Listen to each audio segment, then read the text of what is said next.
Assalamualaikum warahmatullahi wabarakatuh.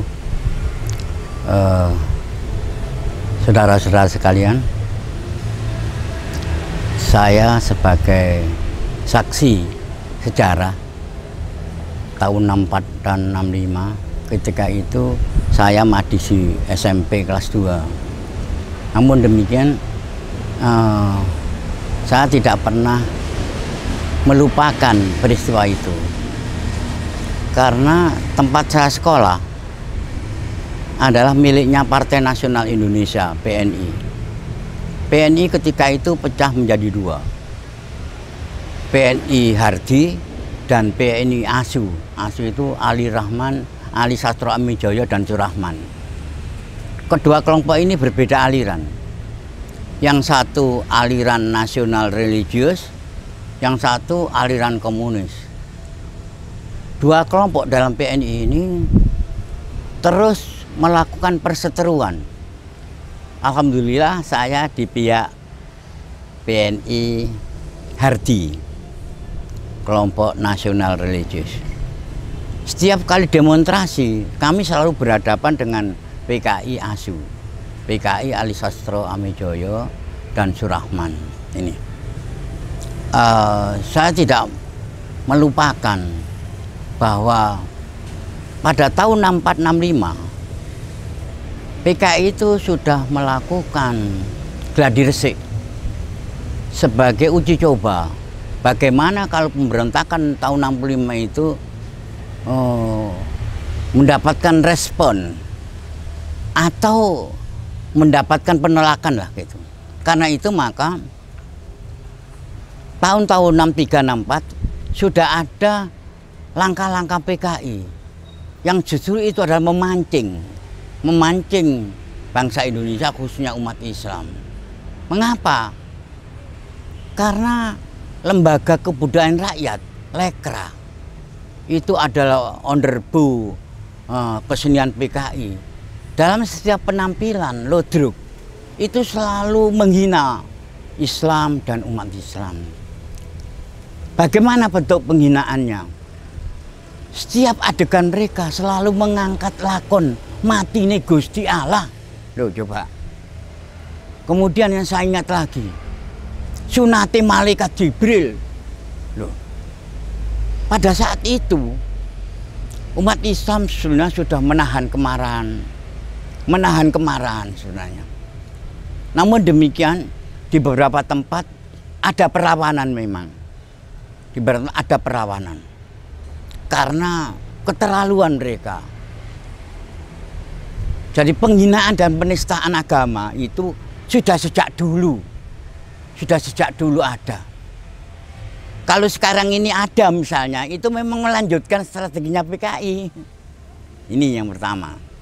Yang kedua, aksi sepihak.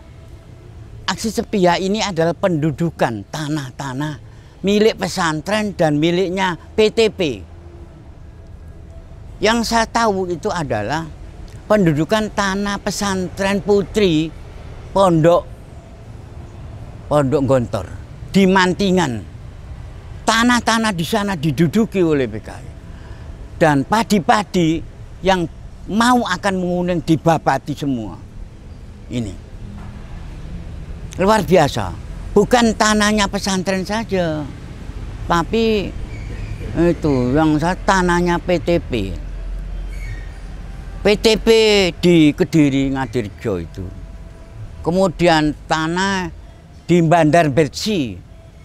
Di Bandar Bersi itu Kapten Sujono, Reda Sujono dipacul oleh, maaf saja saya katakan, bahwa anaknya itu ketua organisasi buruh seluruh Indonesia sekarang ini. Inisialnya MP. Itu yang membunuh Reda Sujono di Bandar Bersi. Itu aksi sepihak. Salah satu saja, yang lain begitu banyak, termasuk di Jawa Tengah. Kemudian yang ketiga adalah selalu memusuhi kelompok-kelompok Islam yang diidentifikasi mereka adalah sayapnya Masyumi. Itu. Sedangkan dalam kenyataan ya tidak demikian, mungkin sama misinya.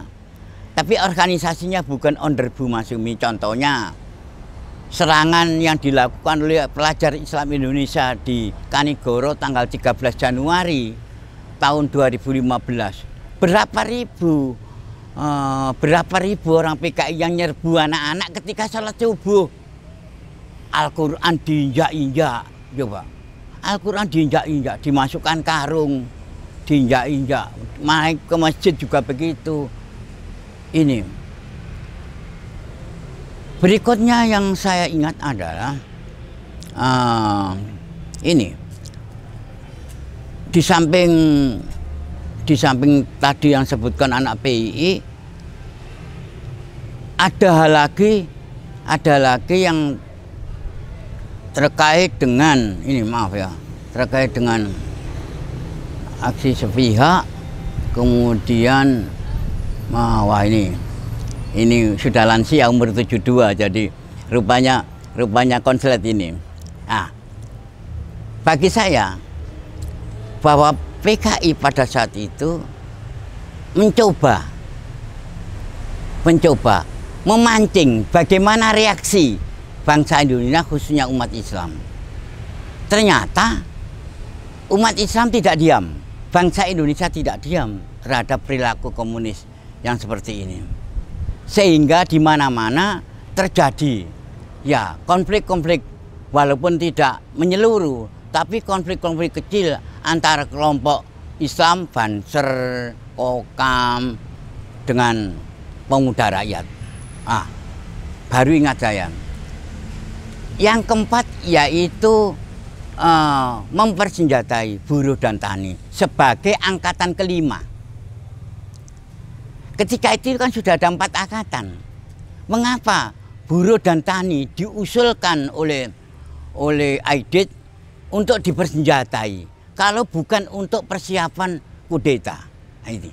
Sementara Cina sendiri yang membantu senjata Chung yang jumlahnya ribuan untuk keperluan angkatan kelima ini. Jadi sudah 5 paling tidak yang sudah persiapkan oleh mereka. Senjata dari mana, Pak? Dari Cina. Senjata Chung dari Cina. Yang kita herankan sampai detik ini itu tidak jelas senjata itu disimpan di mana. Itu tidak jelas. Namun demikian setelah saya membuka dokumennya CCPKI tertanggal 27 September tahun 65. Di situ CCPKI memberikan instruksi kepada pimpinan-pimpinan PKI di daerah-daerah, dinamakan dengan CDB. Di provinsi namanya DCDB, Sentral Daerah Besar. Gitu. CDB PKI diberikan instruksi, apabila di satu daerah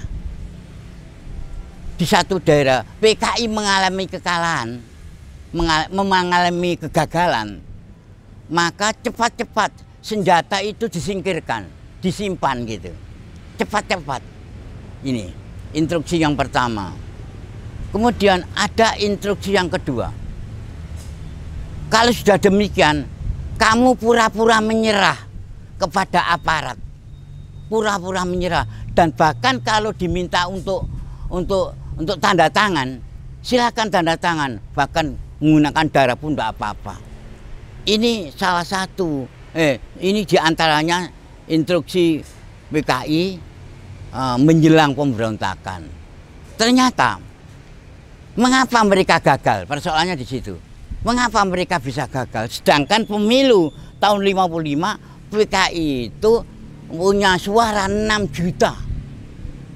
Jadi dia termasuk nomor 4 dalam pemilu tahun 55. Nomor 4. Mengapa kalah? Dari analisa dari pendapat seorang guru besar dari UI, beliau berpendapat bahwa kekalahannya itu karena kekeliruan strategi. Yang mereka gunakan strategi revolusioner ala Soviet dan kemudian dilanjut dengan ala Beijing oleh Aidit itu. Kekalahan strategi di sini adalah yang dimaksud adalah dia dengan menggunakan apa? kekerasan. Setelah mendapatkan musuh dan musuhnya lebih besar, tebal dia. Jadi PKI itu salah dan kalah. Di samping salah, dia kalah. Dalam teori peperangan, siapa yang memulai dan kemudian kalah, ya segala risiko yang mereka harus memikul, termasuk Jepang. Memulai perang dunia kedua. Jepang mulai perang dunia kedua dan dapat dikalahkan oleh sekutu. Apa yang terjadi? Apakah sekutu memberikan ganti rugi pada Jepang? Tidak.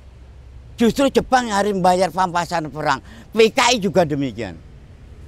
PKI lah yang harus membayar pampasan perang karena kesalahan mereka memulai dia pemberontakan itu. Ini